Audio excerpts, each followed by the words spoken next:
क्यों मायूस होता है दुख होने से, जिंदगी प्रारंभ ही हुई है रोने से, जीवन संघर्ष से बड़ा है। हम तो ये मानते कि वाकई में ज़िंदगी में दुख बहुत ही ज़्यादा है और सुख थोड़े कम, लेकिन हमें स्टूडेंट्स लाइफ में ये संघर्ष करना ही है और हमें अपने साथ एक अभिप्राय, हमारे साथ एक ज़िंदगी के साथ ये जो संघर्ष है, जो लड़ाई है, इस लड़ाई के साथ हमें क्रमबद्ध तरीके से कंधा मिला के चलना होगा।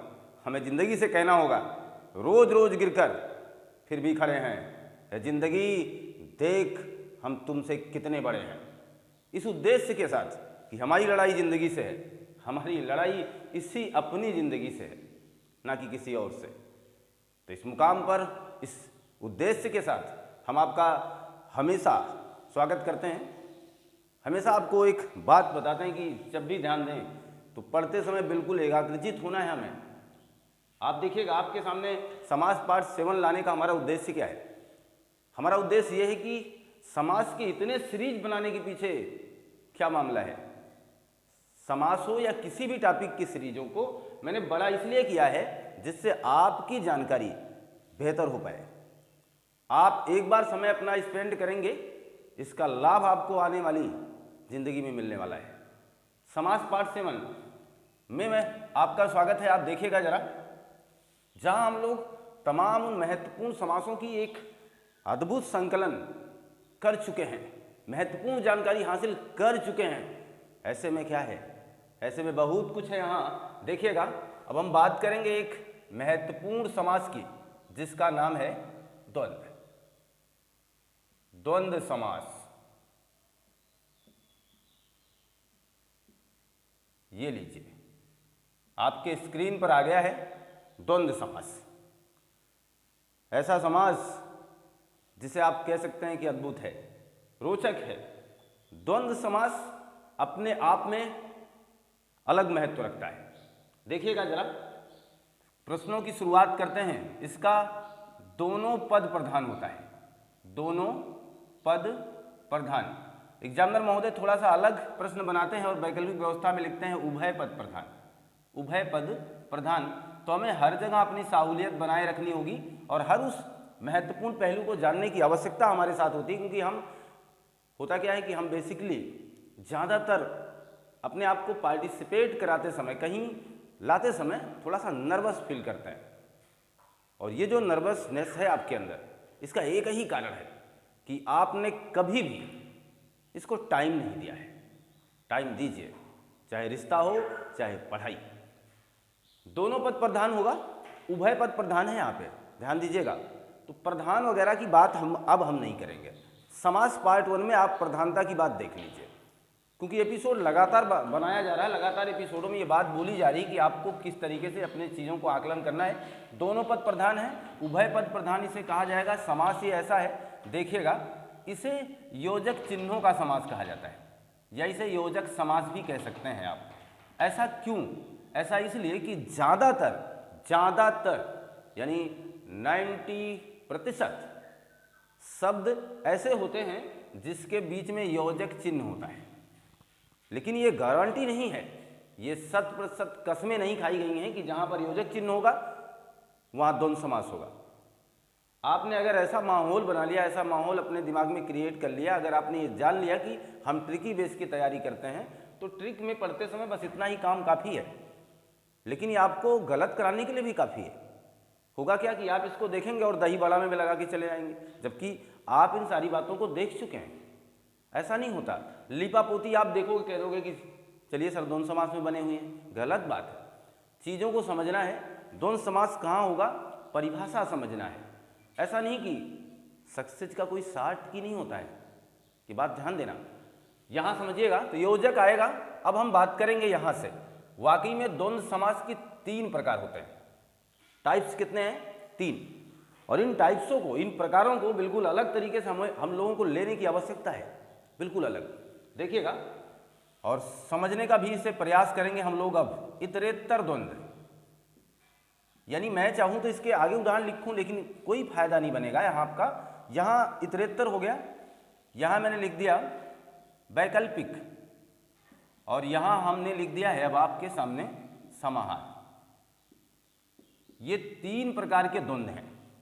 अच्छा एक बात बताना, ये जो इतरेत्तर, वैकल्पिक और समाहार द्वंद्व समास की बात हम कर रहे हैं, होगा क्या, इसके अंतर्गत जितने भी उदाहरण आएंगे वो सब द्वंद्व समास के होंगे कि नहीं होंगे? होंगे। तो व्यवस्था, विकल्प, चुनाव, ये सारी बातें आपके हाथ में हैं। आप किस तरीके से अपने वैकल्पिक व्यवस्था का चुनाव करते हैं और किस तरीके से आप जवाब दे रहे होते हैं, ये सारी बातें तो आपके अंदर हैं और होनी भी चाहिए। यहाँ काम देखिएगा, इतरेत्तर किसे कहेंगे, वैकल्पिक किसे कहेंगे, समाहार किसे कहेंगे, बहुत आसान हम करेंगे। देखिएगा, इतरेत्तर का मतलब एक से अलग। मेरा मानना है, मैं किताबी बातों से थोड़ा सा परे ले जाता हूँ आपको सीखने के लिए। बस ऐसा नहीं कि ये सही बात है, ऐसा इसलिए कि ये गलत भी नहीं है और हम लोग आसानी से सीख सकते हैं। इतरेत्तर का मतलब इतना समझ लेना, एक से इतर, यानी जैसे मैं आपसे कहूँ कि मेरे और आपके बीच में अंतर है कि नहीं है? है। माता और पिता के बीच में अंतर है कि नहीं है? माता ना पिता की पोजीशन ले सकती है और ना ही पिता माता का, पति ना ही पत्नी का पोजीशन ले पाएगा। वो बात की बात है, घमंड कितना भी कर जाएगा, और पत्नी भी कभी पति की पोजीशन नहीं ले सकती है। हमारे संघर्षों की कहानी कोई बयां नहीं कर सकता है, वो तो हमें ही पता है कि हम लोग कितना संघर्ष कर रहे हैं। इसलिए मैंने शुरू से ही कहा कि संघर्ष से कभी घबराना नहीं है। क्या घबराना है? कोई नहीं। तो हम लोग तो लगातार अनवरत रूप से संघर्ष कर रहे हैं। जब तक आप जिंदा हैं ना, कोई नहीं आपकी अच्छाई बताता है। जब तक आप जिंदा हैं, लोग आपके अंदर कमियां ही ढूंढते हैं, मरने के बाद पता नहीं कहाँ से अच्छाई ढूंढ लाते हैं। होता क्या है कि हम लोग चुनाव करने बैठे हैं। यहाँ ध्यान देना, एक से इतर, यानी जब दो शब्द आएंगे, 2 पद होंगे, इसीलिए तो दोनों पद प्रधान वगैरह की बात हो रही है ना। तो 2 पदों में, जब दोनों पदों में एक पद दूसरे पद से अलग होगा, इतर होगा, तो वहां इतरेत्तर होगा। वैकल्पिक का मतलब व्यवस्था, विकल्प अथवा, ध्यान देना, वैकल्पिक व्यवस्था का मतलब होता है विकल्प। जैसे मेरे ना रहने पर, क्या आपके इस YouTube चैनल पर कोई विकल्प है? जी हाँ, बिल्कुल है। क्या आपके ना रहने पर आपके घर में कोई आपका स्थान ले सकता है? होना चाहिए। जैसे मेरे कहने का मतलब, अगर रात नहीं है तो विकल्प है इसका, दिन जरूर होगा, इसे विकल्प कहते हैं। ऐसा नहीं कि तो भाई नहीं है तो बहन होगी। भाई का विकल्प बहन नहीं हो सकती है। विकल्प का मतलब 100%। विकल्प मतलब आप नहीं हो तो जरूर कोई होगा, रात नहीं है तो दिन होगा। आप सच्चे नहीं हैं तो मैं गारंटी के साथ कहता हूं आप झूठे हैं। आप पापी नहीं हैं तो मैं गारंटी के साथ कहता हूं कि आप पुण्य करने वाले हैं। आप हंसमुख नहीं हैं तो मैं पूरे शिद्दत से कहता हूं कि आप दुखी मन वाले हैं। ये विकल्प है कि अगर एक नहीं है तो दूसरा सामने आ ही जाएगा। देखिएगा, समाहार का मतलब होता है, देखिएगा, एक से इतर, दोनों में भिन्नता, यहां बिल्कुल अपोजिट, एक दूसरे के विलोम कह सकते हैं। अथवा यहां देखिए मैंने क्या लिख दिया, विलोम भी लिख दिया, आपकी पहचान बेहतर हो पाए इसलिए मैं ऐसा कर रहा हूं। समाहार का मतलब हुआ भाव ज्यादा, यानी अर्थ से ज्यादा भाव देगा। ये अर्थ से ज्यादा भाव देगा, अभी हम इसका उदाहरण भी आपके सामने रखेंगे। खैर, हम लोग क्रम से चलें, चीजों को समझ जाएंगे। यहां देखिएगा, अगर हम आपसे कहें, इस तरीके से लिखें कि माता पिता, ऐसे करके व्यवस्था आई। चुनाव करना रहा, बिल्कुल आसान, माता भी प्रधान, पिता भी प्रधान। किसी भी एक पद की अहमियत किसी दूसरे से कम नहीं है। किसी एक पद की अहमियत किसी दूसरे से कम नहीं है, इसीलिए तो आप द्वंद्व समास के उदाहरण बने हुए हैं। यहां अपनी माता और अपने पिता के बारे में वो भाव मत ले जाइए। यहां केवल इतना समझिए, माता एक शब्द है, पिता एक शब्द है, और दोनों ही शब्द अपने आप में महत्वपूर्ण है। दोनों पद प्रधान हुए कि नहीं हुए? आगे देखिएगा, माता पिता की बात मैं कर रहा हूं। अगर मैं बात करूं सीताराम, लीजिए हमारे भारत का इतिहास, सीताराम, हमारे भारत का इतिहास लव कुश, हमारे भारत का इतिहास राम लक्ष्मण, ये चीजें ऐसा करके आएगा। ऐसी वैकल्पिक व्यवस्था आपके स्क्रीन पर बना रहे हैं और इस तरीके से वैकल्पिक व्यवस्था आपके एग्जामिनर महोदय आपके नोटबुक में, आपके पेपर में छाप रहे हैं। कारण क्या है, मैं इसे इतरत्तर द्वंद्व में ही क्यों रख रहा हूं, इसका मजा देखिएगा। मैं इसे द्वंद्व समास में ही क्यों रख रहा हूं, इसका कारण समझिएगा। द्वंद्व समास है, बिल्कुल है, क्योंकि दोनों पद प्रधान है, कोई डाउट नहीं है, कोई समस्या नहीं हमें होनी चाहिए। हम लोग इसे इतरत्तर में ही क्यों रख रहे हैं, इसका सीधा मसला है, सीधा कारण है, क्योंकि दोनों एक दूसरे से इतर हैं, एक दूसरे से भिन्न हैं दोनों। जैसे, अच्छा बताना जरा, माता नहीं है तो पिता होंगे, इसकी गारंटी लोगे आप? नहीं ले पाओगे। आप कहोगे हो भी सकते हैं, नहीं भी हो सकते हैं। सीता नहीं है तो क्या राम होंगे? आप इसकी भी गारंटी नहीं ले सकते हो। आप कहोगे सर हो भी सकते थी, नहीं भी हो सकती थी। मेरा अभिप्राय समझ रहे हैं ना? अगर हम कहने लव नहीं आया है तो क्या कुश आया होगा? पता नहीं कौन आया है, हो सकता है कुश हो, परंतु आप गारंटी नहीं ले सकते हैं। यही बात देखना, यहां 100% एक दूसरे का विकल्प नहीं होता। जैसे आपने कह दिया भाई बहन, मैंने कह दिया, अच्छा एक व्यक्ति ने आपसे कहा कि मेरे पास भाई नहीं है, मेरे पास भाई नहीं है, तो आप क्या कहोगे कि इसके पास बहन है? हो भी सकती है, नहीं भी हो सकती है, ये कहना है। स्मार्टनेस तो यहां से आएगी आपकी ना, आपके जवाब में वो वजन होना चाहिए। एग्जामिनर ये जानता है, आप रीजनिंग पढ़ते हैं, ठीक यही तरीका है। भाई का विकल्प बहन नहीं हो सकती है, क्योंकि भाई नहीं है, बहन हो सकती है, ना ही हो। आगे देखिएगा, भाई बहन हुआ, अभी हमने आपसे कहा कि कुछ भी लिख लीजिए यहां, पति पत्नी हो जाए, सुरासुर हो जाए। लीजिए ये आपके स्क्रीन पर जो साझा कर रहे हैं ये अद्भुत है, सुरासुर। इसलिए मैंने कहा कि जरूरी नहीं है कि ये काम आएंगे, पता नहीं कहाँ रास्ते में छोड़ जाएंगे।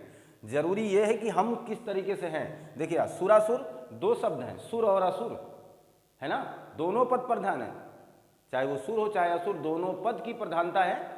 इस वजह से यहां द्वंद्व समास है। सुर का विकल्प असुर नहीं है। अगर मैंने कह दिया वहां सुर नहीं आए हैं तो आप क्या बोलोगे? असुर आए हैं।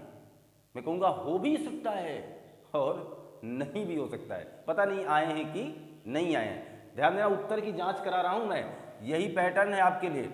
हो सकता है, हो सकता है, यहां निगेटिविटी चल रही कि हो सकता है, नहीं भी हो सकता है।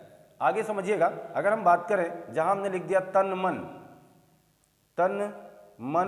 धन लिख दें, कोई दिक्कत नहीं, लीजिए तन मन धन, कोई समस्या नहीं है। पद जरूरी नहीं कि दो ही हों, दो से अधिक भी पद हो सकते हैं, उससे कोई लेना देना नहीं, फिर भी दोनों समास का उदाहरण आप कहलाएंगे।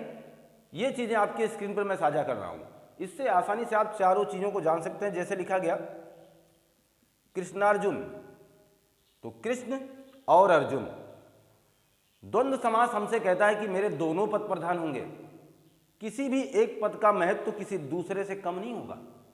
आप अपने हिसाब से मत कह लेना कि सुर का महत्व ज्यादा है या सुर का कम है, ऐसे कैसे कह सकते हो? विलेन ना हो तो मूवी कैसे लगेगी बताना? किसी पिक्चर में अगर विलेन ही ना हो तो मूवी कैसे लगेगी? आप सारा किरदार अकेले निभाओगे, कहाँ मजा पाओगे? इसलिए अगर कठिनाई ना हो तो इस मजा, ये तैयारी का मजा ही क्या है?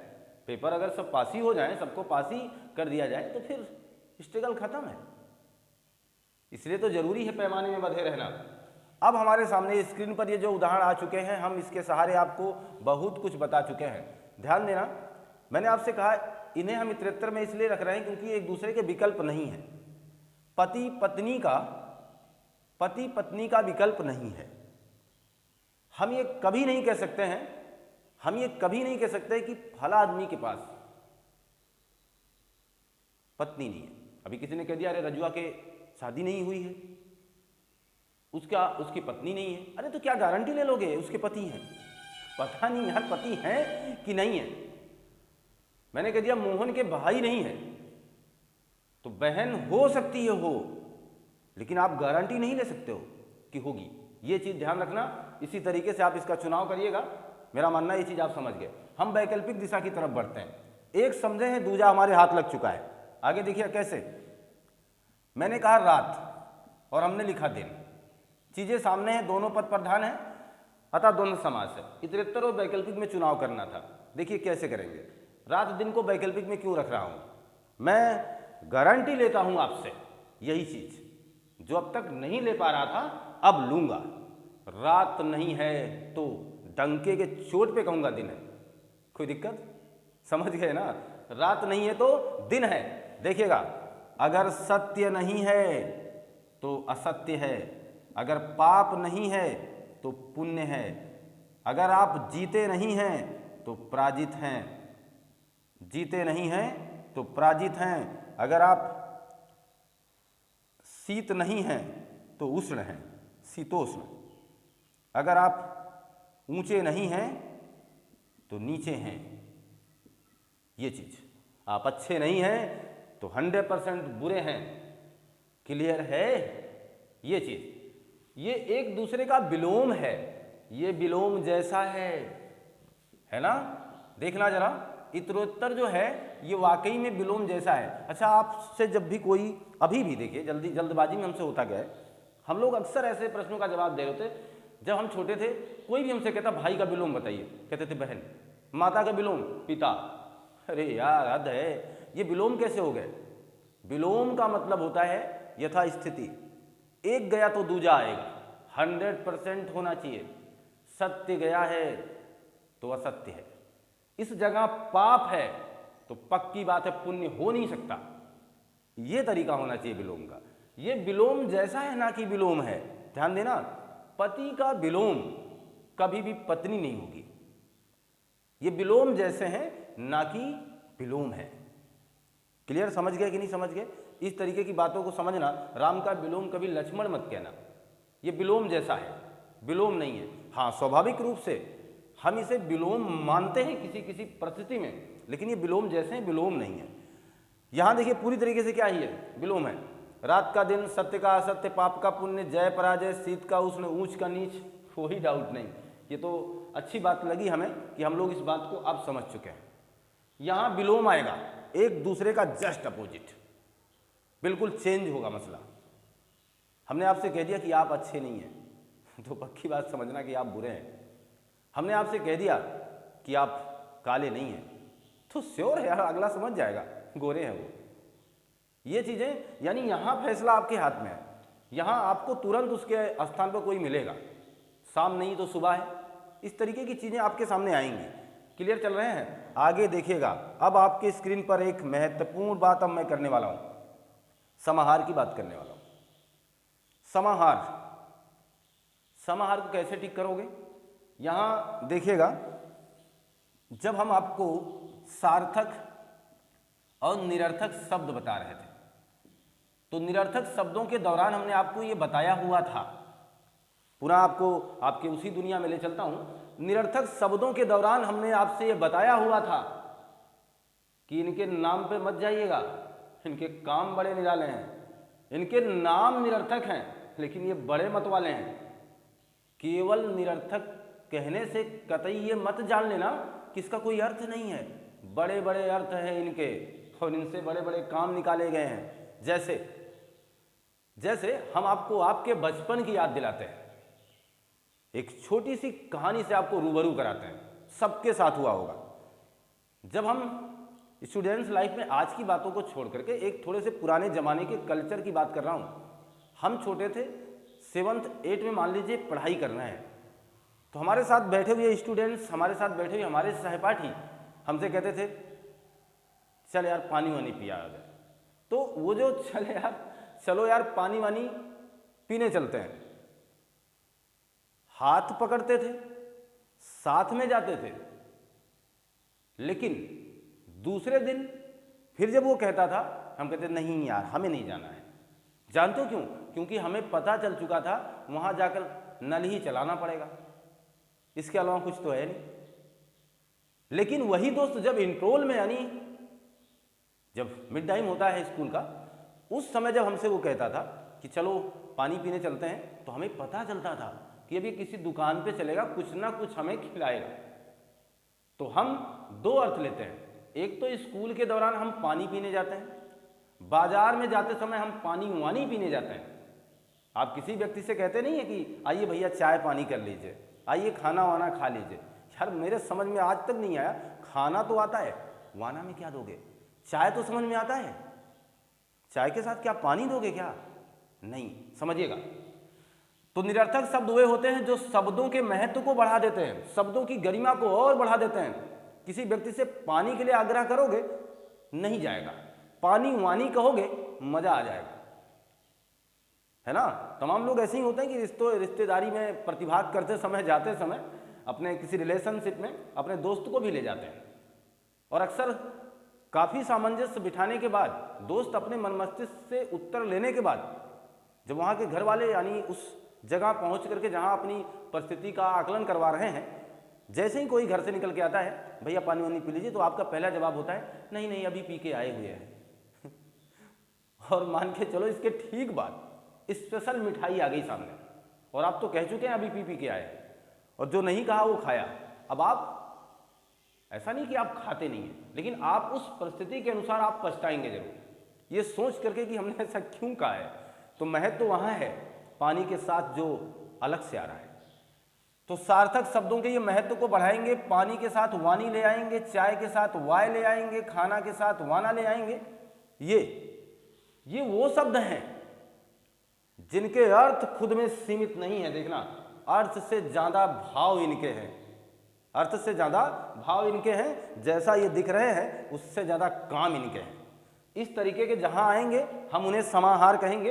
देखिएगा, अब आपके स्क्रीन पर इसके उदाहरण चल रहे हैं। चाय वाय, खाना वाना, पानी वानी, पानी वानी।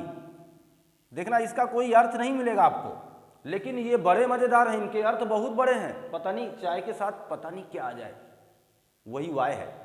खाने के साथ ऊपर से जो कुछ भी मिल जाए वही वाना है, और पानी के साथ जो कुछ भी मिल जाए वही वानी है। और उसके महत्व तो बड़े ज़्यादा, बाद में अर्थ उसके पता चलते, स्वतः कुछ नहीं मिलेगा आपको।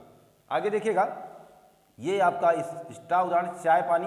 अब तक आप देख रहे थे कि इनका तो बिल्कुल अर्थ नहीं आ रहा। आप कहोगे सर यहाँ तो दोनों पदों का अर्थ आ रहा है। जी हाँ, दोनों पदों का अर्थ आ रहा है, इसलिए मैंने आपसे कहा कि इन्हें हल्के में मत लीजिएगा, ये बहुत भारी हैं। इसका अर्थ केवल चाय है, वाय का अर्थ केवल नमकीन नहीं है, पता नहीं क्या हो सकता है। खाना का अर्थ तो केवल खाना है, लेकिन वाना का अर्थ नहीं समझ पाओगे। पानी वानी, इसका मतलब इसके अर्थ बड़े हैं। चाय पानी आ गया, ठीक है, लेकिन हमें अब अपने व्यवहारिक जीवन में उतरना है, इसलिए मैंने कहा इसके भाव ज़्यादा है, भाव ज़्यादा है। जब इस शब्दावली का कहीं भी आप यूज करेंगे, कहीं भी प्रयोग करेंगे, तो ये कैसा भाव देगा। और कब हम किस स्थिति में ऐसा करते हैं? चाय पानी कब कहते हैं? जब हमारे सामने कोई गेस्ट होता है, जब हमारे सामने हमारा फ्रेंड होता है, जब हमारे सामने हमारे साथ कोई भी ऐसा वैचारिक मत या विभिन्न मत वाले व्यक्ति होते हैं, तो हम उनसे यही कहते हैं, आइए भैया चाय पानी कर लीजिए। और इस शब्दावली का मेरे हिसाब से और कहीं मतलब नहीं है। चाय पानी की दुकान लिखी हो सकती है, चाय पानी का काम चल रहा है, ये कहा जा सकता है। परंतु जहां भी ऐसा लिखा होगा, जिस दुकान पर चाय पानी की दुकान लिखी गई है, आप कल्पना करो केवल, क्या उस दुकान में केवल चाय और पानी मिलेगा? नहीं, इसके भाव ज्यादा हैं। चाय पानी का मतलब आप समझ चुके हो कि समोसा भी बनता होगा यहाँ, एक्स्ट्रा भाव देंगे, अधिकतर अलग से लाएंगे। तो चाय पानी, इस तरीके की बातें होंगी। अगर हम कहते हैं दाल रोटी, ठीक वही बात है, समाहार हो रहा है। अगर हम कहते हैं फल फूल, कहते नहीं कि कुछ फल फूल लेते जाइएगा, रिश्तेदारी में जा रहे हैं और यही साग पात बार बार घर पे बनता है ना। इस तरीके के जो शब्दावलियां हैं, हम लोग यही चीजें, तो साग पात हुआ, जो कपड़ा लत्ता की बात किए हैं, इस तरीके की बातों को भी जान लें। आपके स्क्रीन पर सजा दे रहा हूँ कपड़ा लत्ता, वही मामला, पति पत्नी का झगड़ा हो और वो चीज़ें सामने आए तो लत्ते का अभिप्राय समझ जाओगे आप। लत्ते का मतलब क्या होता है? लत्ते का मतलब केवल कपड़े का गंदा हिस्सा नहीं है। लत्ते का मतलब अभिप्राय पे जाइएगा, अर्थ बड़ा पाइएगा। पति पत्नी आपस में लड़ रहे हैं और वहाँ कंडीशन चेंज होगा। फिर चेंज कैसे होगा? वहाँ चेंज होगा अगर मान लीजिए इस जोड़े के पास, इस पति और पत्नी के पास दो पति यानी एक जोड़ा है, मान के चले पति और पत्नी है, उनकी एक संतान है, अभी छोटी है। छोटी का मतलब मान के चले 1 साल का होगा, नन्हा सा बच्चा है जो माँ के बगैर नहीं रह सकता, आपको पता है। दोनों में झगड़ा हुई, आप ये श्योर बात होता रहता, हो जाएगा। झगड़ा हुआ, झगड़ा बढ़ा, आपको पता है पत्नी कहेगी मैं चली जाऊंगी, कहाँ? समझ गए ना, मायके। ये उसका अपना स्पेशल डायलॉग होगा, मैं मायके चली जाऊंगी, तुम देखते रहना। तो पति भी अगर उस अवस्था को, उस चरम सीमा को क्रॉस कर चुका है जिसको नहीं करना चाहिए, बहुत ही ज्यादा क्रोधित हो चुका है, तो वो अभी उठाएगा, कहेगा चलो निकलो, अपना कपड़ा लत्ता उठाओ और भागो। आप बताना कि अब वह दुखी पत्नी क्या क्या उठाएगी। कपड़ा लेगी, कपड़ा जिसमें रखा जाएगा उसको लेगी, जरूरत के मेकअप के सामान रखना नहीं भूलेगी, और लगे हाथ जिसे वो बहुत प्यार करती है उस बच्चे को भी ले जाएगी। अब बताना, कपड़ा तो समझ में आया ना आपको, लत्ते में देखो क्या क्या आ गया, मेकअप का सामान आ गया, लत्ते में वो जिसमें कपड़ा रखेगा वो भी आ गया, और अद्भुत बात ये रही कि इसी लत्ते में वो लड़का भी आ गया, वो बच्चा भी आ गया। बच्चा भी क्या बन गया? लत्ता तो भाव देते हैं ये भाव मजाक मत समझना इन्हें, ये इनके भाव बड़े हैं, इनके भाव निराले हैं, इसीलिए ये लोग समाहार कहलाएंगे। मेरे हिसाब से ये आपके स्क्रीन पर दौड़ रही है जो गाड़ी है, रनवे पे है, और आपको ऐसे उदाहरण के साथ परिचय करा रहे हैं और ऐसा तरीका आपको बता रहे हैं जिससे आपको आगामी आने वाले फ्यूचर में कभी भी समस्या नहीं हो सकती है, इसका निजात लाए हैं। अब देखिएगा, ये सारी बातें आपके सामने मैं कर चुका हूँ। इसका एक सीधा साधा जागता आपको ये बता दूं कि जब इनका आपको कहीं भी विग्रह करना हो तो देखिएगा, जहाँ इतर है वहाँ और लगाइएगा, जहाँ वैकल्पिक है वहाँ अथवा या लगाइएगा, जहाँ समाहार हो रहा है उसके लास्ट में क्या लगा दीजिए? आदि लगा दीजिए या इत्यादि लगा दीजिए, कोई दिक्कत नहीं। जीवित चीज़ों के साथ आदि और बाकी ऐसी चीज़ों के साथ आप इत्यादि लगाएंगे, काम चलेगा, है ना। हम अभी होता नहीं कि हम फल फूल की बात कहाँ करते हैं, कहीं जा रहे हो तो कहते नहीं फल फूल लेते जाना। यार फल तो ले जाएंगे, फूल क्या करेंगे, खाएंगे क्या वो? नहीं, लेकिन कहने के लिए हम लोग ऐसा कहते हैं कि फल फूल लेते जाना, जबकि फल तो समझ में आया था, फूल में जान तो क्या है, और तमाम चीज़ें ले लेना तब जाना, है ना। ये चीज़ समझ गए। ये बातें होंगी समाहार के साथ, ये बातें रही आपके द्वंद्व समास के साथ। आप अब चुनाव करने में कभी फंसेंगे नहीं इतरत्तर वैकल्पिक समाहार में। मैं मान के चलूँ ये चीज़ें आप समझ चुके हैं, आप इसका स्क्रीनशॉट लीजिए। कि मान के चलिए कि आपने स्क्रीनशॉट ले लिया है। लास्ट समास टाइम दे रहे हैं तो आपको मज़ा भी मिलेगा और चीज़ों को सीखने का अवसर भी। देखिएगा आपके सामने अब आ गया है बहुव्रीहि, बहुव्रीहि समास। ये भी आपके स्क्रीन पर इसलिए साझा है और बहुत ही ज़्यादा ये पूछा जाने वाला समास है। इसे हम श्रेष्ठ समास कहते हैं, श्रेष्ठ समास कहते हैं। जी हाँ, श्रेष्ठ समास, देवी देवताओं का समास, देवी देवताओं का समास, हमारे आदर्शों का समास, हमारे श्रेष्ठ इसी तो लिए है, इसीलिए तो है ये श्रेष्ठ। क्यों? क्योंकि यहाँ देवी देवताओं की बात होगी, अतुल्य बात होगी, अद्भुत बातें होंगी, इसीलिए इसे बहुव्रीहि समास की कैटेगरी में रखा गया।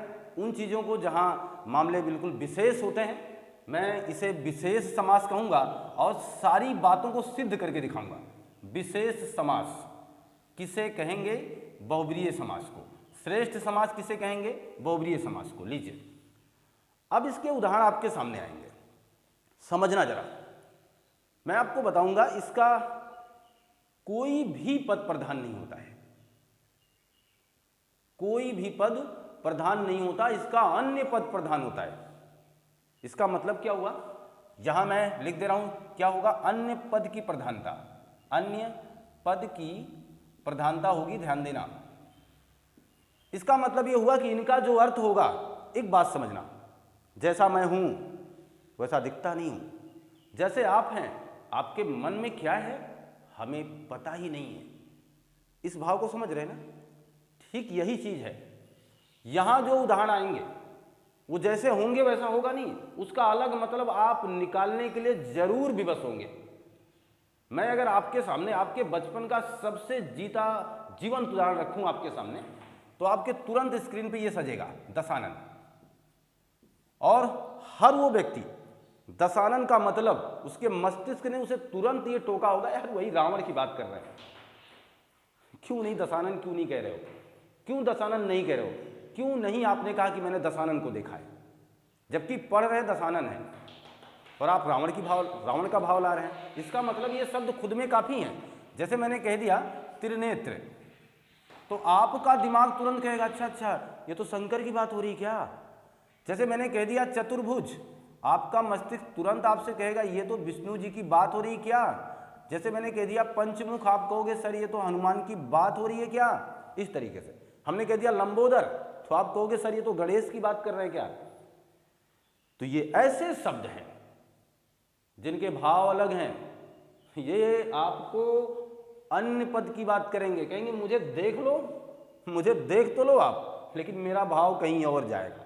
जैसे आपने लंबोदर को कह दिया, तो लीजिए मैंने नीलकंठ को ला दिया, हद है, जाने दीजिए।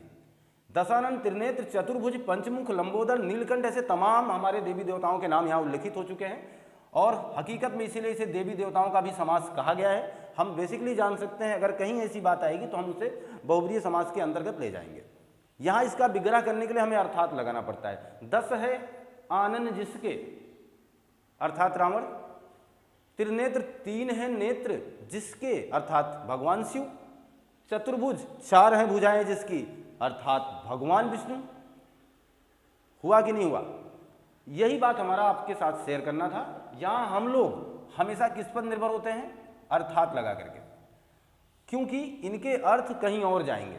तो अर्थात लगा के आएगा तो आप बहुब्रीहि समास कहिएगा। देवी देवताओं का समास क्यों कहा, इस बात को भी मैंने आपके स्क्रीन पर साझा कर दिया। आपको मेरे हिसाब से कोई समस्या नहीं होनी चाहिए।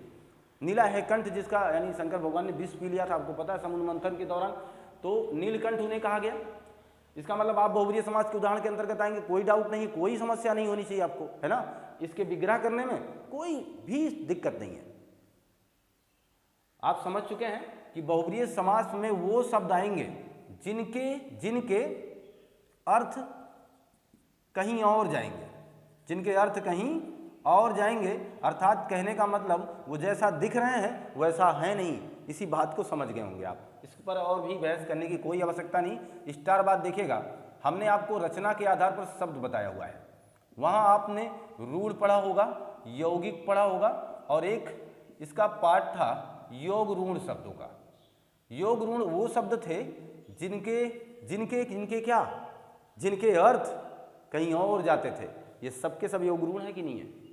तो दूसरी बात में आप समझ सकते हैं कि योग रूढ़ शब्दों में बहुब्रीहि समास होता है, कोई दिक्कत नहीं। योग रूढ़ शब्दों में बहुब्रीहि समास होता है, समस्या से निजात पा चुके हैं। आगे देखिएगा, आपके स्क्रीन पर स्टार बातें शेयर कर रहा हूं।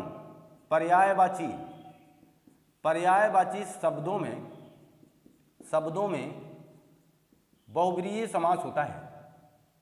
बहुब्रीहि समास होता है पर्यायवाची शब्दों में। ऐसा नहीं कि जिनके पर्यायवाची, जैसे समझना, अगर आपने यहीं जहां हम इन बातों को कर रहे हैं, जहां ये चीज लिख रहे हैं, अगर हम शिव लिखें, शिव इस तरीके से, तो ये किसकी पर्यायवाची है? शंकर के। अगर हम बात करें चंद्रशेखर, किसकी पर्यायवाची है? शंकर की। अगर हम लिखें मनोज, आपको पता है, कमल की। अगर हम लिखें वारिध, आपको पता है। अगर हम लिखें जलधि, समुद्र की। मिल रहा है कि नहीं मिल रहा है? तो जब ये किसी की पर्यायवाची है, पर्यायवाची शब्दों का भी विग्रह अर्थात में ही तो होगा। जलधि अर्थात, वारिध अर्थात, चंद्रशेखर अर्थात। हो रहा है कि नहीं हो रहा है? तो जितने भी पर्यायवाची शब्द हैं, ये कैलकुलेशन अपने मस्तिष्क में रखिएगा आज के बाद, कि जितने भी पर्यायवाची शब्द आएंगे, पर्यायवाची शब्द जितने भी आएंगे, लंबोदर भी पर्यायवाची है गणेश जी का, ऐसे चेक कर सकते हो। ये सारे के सारे किसी न किसी के पर्यायवाची शब्द हैं। पर्यायवाची शब्द अगर आ गया, किसी का पर्याय आ गया, तो आप उसे बहुब्रीहि समास कहिएगा। इस बात को ध्यान दीजिएगा। क्लियर है? बहुब्रीहि समास कहाँ कहाँ हो रहा है। अच्छा एक बात देखना, इसे विशेष समास क्यों कहा? विशेष समास का मतलब, एक तर्क आपके साथ शेयर कर रहा हूँ, आप हमें बताना। हम आपसे प्रतिदिन मुखातिब हो सकते हैं, कोई विशेष बात नहीं है कि है नहीं। हम इस चैनल पर कुछ भी ऊटपटांग बोल भी सकते हैं, ये कोई विशेष बात नहीं है। हम प्रतिदिन पढ़ सकते हैं, होता है। हम प्रतिदिन खाना खाते हैं, कोई विशेष बात नहीं है। हम प्रतिदिन नहाते हैं, कोई विशेष बात नहीं है। विशेष होता है वो काम जो हम कभी करते हैं, जो हम कभी करते हैं, या ये मान चले कि ये होगा ही नहीं। अच्छा हमारे आपके बीच में इस चैनल के माध्यम से बहुत कुछ हो सकता है, बहुत कुछ बोल सकते हैं, लेकिन प्रेम भरे भावनाएं जुड़े होंगे। आप एक उदाहरण समझना, आपके दोस्त से आपकी बहुत बनती है, आप उससे हमेशा प्यार से बात करते हैं, ठीक है, लाजमी है, होगा। लेकिन और झगड़ा हो गया तो ये विशेष बात है। क्यों? क्योंकि पिछले 3 वर्षों में आज पहली बार झगड़ा हुआ, पिछले 10 दिनों में आज पहली बार झगड़ा हुआ, पिछले 10 दिनों में उसने आज मुझे पहली बार बुरा भला कहा, है ना, ये चीज तो समझिएगा। विशेष बातें जैसे बुरा भला है, जैसे अभी हमने कहा कोई व्यक्ति आपसे विशेष काम करेगा तब, जैसे लीपा पोती करेगा, धक्का मुक्की, धक्का मुक्की, गाली गलौज। अच्छा बताना, क्या हमारे आपके बीच में धक्का मुक्की होगी? हो भी सकती है, हो भी सकती है। विशेष कंडीशन होगी तब, किसी विशेष जगह गाली गलौज होगा क्या? हो भी सकता है, लेकिन किसी विशेष जगह होगा। ये रोज नहीं होते हैं, विशेष अवसर पर होने वाली चीजें हैं, इसलिए इन्हें विशेष में रखा जाएगा। देखिएगा, जैसे सा से बनने वाले शब्द यहाँ आएंगे, संयोग आएगा, आपका साजन आएगा, लीजिए संयोग आएंगे, आपके साजन भी यहीं आएंगे, साजन। तो ये वो होता है कि जो विशेष चीजें होती हैं, साजन विशेष है ना, विशेष है, संयोग विशेष है। ये कहते ना, जैसे संयोग की बात थी, तो मेरा मानना इसलिए था, इसलिए मैंने इसके दृष्टिकोण से बताने का प्रयास किया, इसलिए इसे विशेष समास की कैटेगरी में रखा। दूसरी बात समझ लीजिए, ऐसे शब्द जो कभी कभार होते हैं, ऐसे शब्दों का अर्थ जो कभी कभार हमारे जीवन में होता है, कभी कभार ऐसी बातें आती हैं, हम उन्हें बहुब्रीहि समास के अंतर्गत रखते हैं। आप यहाँ ध्यान देना, योग रूढ़ तो आएगा, पर्यायवाची आएगा, ऐसे विशेष शब्द भी आएंगे, साथ ही साथ सा उपसर्ग वाले भी शब्द आएंगे। सा उपसर्ग वाले शब्द बहुब्रीहि समास के अंतर्गत आएंगे, इस बात को ध्यान देना। जैसे का उपसर्ग वाले शब्द कहाँ गए? तो का वाले कहाँ गए? कर्मधारय में। तो सा वाले कहाँ आएंगे? बहुब्रीहि में। क्लियर है? ये जानकारी आप तक मेरे हिसाब से प्रेषित हो चुकी है। एक महत्वपूर्ण बात मैं और आपसे कर लेता हूं इस समय। बात क्या है? वो बात हमारी ये है, केवल बस थोड़ा सा इतना ध्यान दे दीजिए कि अभी ठीक पहले कभी कभार ऐसा आ जाता, मैं आपको यहीं इसी लम्हों पे छोड़ना चाहूँगा। एक बात ध्यान देना कि संख्या अगर पूछ ली जाए, संख्या जैसे 4 लिखा जाए, ये बड़ा प्रश्न हावी रहा है लोगों के ऊपर, तो 4 केवल 4 है तो द्विगु बता देना। 1 2 3 4 5 6 7 8 9 10 ये सब द्विगु समास के उदाहरण हैं। 10 20 30 40 50 60 70 80 90 100 द्विगु समास के उदाहरण हैं। लेकिन इनके बीच की जो संख्या होगी 21 22 24 25 45 54 84 85 ये सब क्या है? ये किस समास के अंतर्गत आएंगे? तो ध्यान देना, जैसे कहीं लिखा गया है 25, तो इस 25 का मतलब होता है 5 और 20, 5 और 20 विग्रह ऐसे होगा। समझ गए कि नहीं समझ गए? 45 लिखा है तो 5 और 40, 29 लिखा है 20, 9 और 20। हमारी बात समझ गए कि नहीं समझ गए? तो इस तरीके का होगा जहां आकलन होना है, जहां हमारी बात ये रही, आपके साथ अभिप्राय में जो शेयर कर रहा हूं हकीकत में थोड़ा सा अलग है और मैं इस पर बात कर चुका हूं, कई बार कर चुका हूं। समस्या कहीं भी होगी तो आप साझा करिएगा। बहरहाल समास की एक रनवे क्लास आज समाप्त की जाती है। इसके ठीक बाद ऐसा नहीं कि यहीं छोड़ दिया हमने आपको, मैं आपको इससे और भी उदाहरणों से बार बार परिचित रूबरू कराता रहूंगा। हमने जिस तरीके से अभी ये बात की कर्मधारय समास में का उपसर्ग इस तरीके से साउपसर्ग, जहाँ हमने संख्याओं की बात कर ली द्वंद्व समास में ले गए, ऐसी संख्या को द्विगु समास में ले आए। तो हम लोग ये बात जान चुके हैं कि संख्या अगर बीच में होगी, बीच का मतलब वो 30, 40, 50, 60, 70, 80 के पहले होगी, तो हम लोग उसे द्वंद्व समास के अंतर्गत लाएंगे और छोटी संख्या को पहले और बड़ी संख्या को पीछे लिखेंगे। इस तरीके से विग्रह करेंगे और ये द्वंद्व समास में जाएगा। और कोई ऐसी संख्या होगी 10, 20, 30, 40, 50, तो ये द्विगु समास के अंतर्गत आएगी। ये प्रश्न ध्यान रखिएगा। बाकी आपके स्क्रीन पर सब कुछ साझा कर चुके हैं। आशा विश्वास हमें है कि आपको समास पूरी तरीके से समझने में कोई समस्या नहीं हुई होगी। आगे चल करके ऐसा नहीं कंटेंट ही छोड़ेंगे, मान के चलना अभी हम आपको सिखा रहे हैं, फिर इसके बाद आपको छोटे छोटे प्रारूप में इसके स्पेशल व्यवस्था के साथ महत्वपूर्ण प्रश्नों के साथ आपसे फिर मुखातिब होंगे। आप इसका स्क्रीनशॉट लीजिए। तो हम ये मान के चलते हैं कि आपको ये सारी बातें बेहतर ढंग से समझने में कोई समस्या नहीं हुई, आप सब कुछ समझ चुके हैं। हौसला बनाए रखेंगे। और अगर ये क्लास आपको अच्छी लगी है तो मैं बार बार आपसे ये गुजारिश करता रहा हूँ कि लाइक शेयर सब्सक्राइब ज़्यादा से ज़्यादा करवाइए, जितना हो सके उतने लोगों के पास भेजने का काम करिए। मिलते हैं हम आपसे नए कंटेंट में। पढ़ते रहिए, मस्त रहिए, खुशहाल रहिए। आपका दिन शुभ हो। आपको बहुत बहुत धन्यवाद।